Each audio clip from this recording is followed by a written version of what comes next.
ఉమ్మడి ఆంధ్రప్రదేశ్ రాష్ట్రంలో ఎంతో మంది ముఖ్యమంత్రులుగా పనిచేశారు.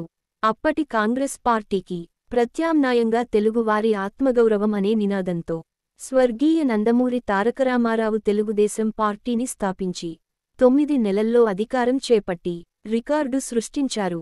ఎన్టీఆర్ హయంలో బడుగు బలహీన వర్గాల వారి ఆత్మగౌరవాన్ని కాపాడుతూనే ₹2 కిలో బియ్యం పథకాన్ని ప్రవేశపెట్టారు. గూడు అవసరాలను గుర్తించి పేదలకందించారు. సామాజికంగా వెనుకబడిన బిసి వర్గాలకు రాజకీయ ప్రాధాన్యత కల్పించి ఆయా వర్గాల గుండెల్లో చిరస్థాయిగా నిలిచిపోయారు.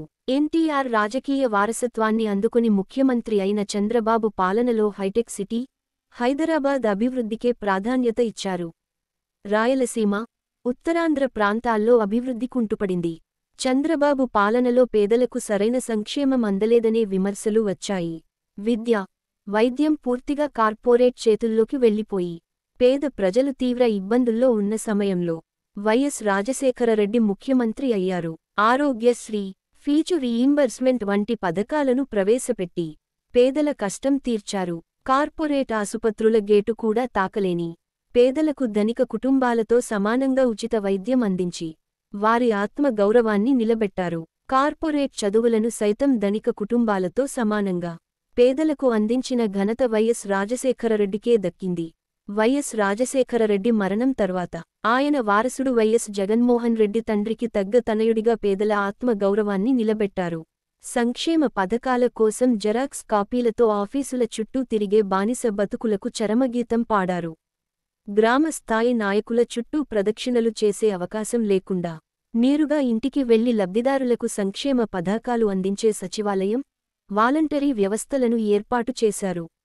ఈ రోజుల్లో పేద, మధ్యతరగతి ప్రజలు ఇంటి స్థలం కొనాలంటే సాధ్యమయ్యే పనికాదు.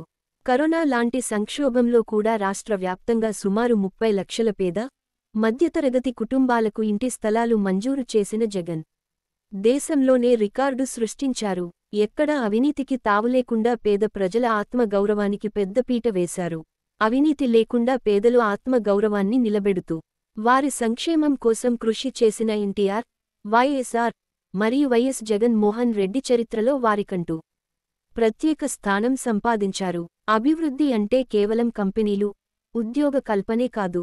అట్టడుగు ప్రజలందరికీ కులం, మతం, వర్గం భేదం లేకుండా వారి ఆర్థిక మూలాలను మెరుగుపరిచేందుకు కృషి చేయడం. ధనిక, పేద వర్గాల మధ్య వ్యత్యాసం తగ్గించి వారి ఆత్మగౌరవాన్ని కాపాడడం. అదే నిజమైన అభివృద్ధి. సుపరిపాలనన్న నిజాన్ని నేటి తరం నాయకులు గుర్తించాలి. జై హింద్.